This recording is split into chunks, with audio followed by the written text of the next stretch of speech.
Hello மக்களே, இன்றைக்கி இந்தோனேஷியாவில் இருக்கிற 1000 வருஷம் பழமையான பிரம்பானான் கோவில் பற்றின ஹிஸ்ட்ரிஸ் தான் பார்க்க போகிறோம்.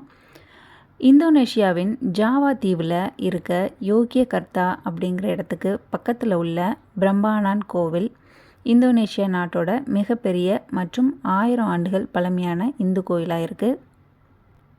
இந்த கோவிலோட வரலாறுன்னு பார்த்திங்கன்னா, கிபி 9ஆம் நூற்றாண்டில் மாதரம் ராச்சியத்தை ஆண்ட சஞ்சய வம்ச மன்னர்களால் கட்டப்பட்டிருக்கு.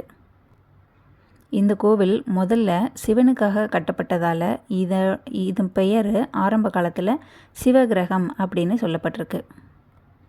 சிவபெருமானுக்கு உயரமாக எழுப்பப்பட்ட இந்த கட்டிடத்தோட நடுவில் சிவன் சன்னதியும் அதை சுற்றி பிரம்மாவும் விஷ்ணுவுக்கும் கோவில்கள் அமைக்கப்பட்டு திருமூர்த்தி கோவில்னு சொல்லப்படுது.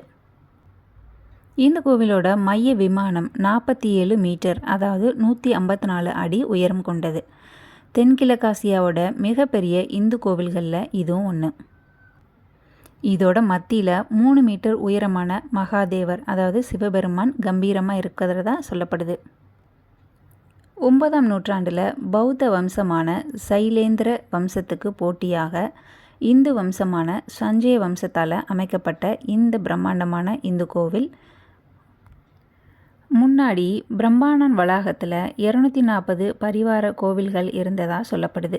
அதில் 2 தவிர மற்ற எல்லாமே சிதைஞ்சு போய் அத்திவாரம் மட்டும்தான் இருப்பதா சொல்லப்படுது. இப்போது 240 கோவில்கள் காணப்படும் பிரம்பானான் வளாகத்தில் இருக்கிற முக்கியமான ஆலயங்கள்னு பார்த்திங்கன்னா, 3 திரிமூர்த்திகள் கோவில்கள், 3 வாகன கோயில்கள், 2 அபித் கோயில்கள், 4 கெலிர் கோயில்கள், 4 பாதோக் கோயில்கள், 224 பரிவார கோயில்கள், இப்படி 240 கோயில்கள் இருக்குது. இந்த பிரம்பானான் மத்தியிலுள்ள மும்மூர்த்திகளுக்கான முக்கோயில்களில் பழமையானதும் உயரமானதும் பெரியதுமான மத்தியில் இருக்கிற சிவன் கோவில் தான்.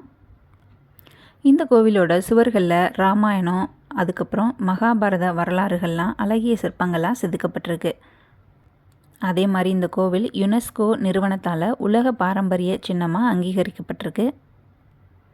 இது இந்தோனேஷியாவில் இருக்க 1000 வருஷம் பழமையான பிரம்பானான் கோவில் பற்றின ஹிஸ்ட்ரிஸ். இதே மாதிரி நாளைக்கு வேறு வீடியோவில் பார்க்கலாம். எல்லோரும் சந்தோஷமாக இருப்போம், நல்லாவே இருப்போம். டாடா.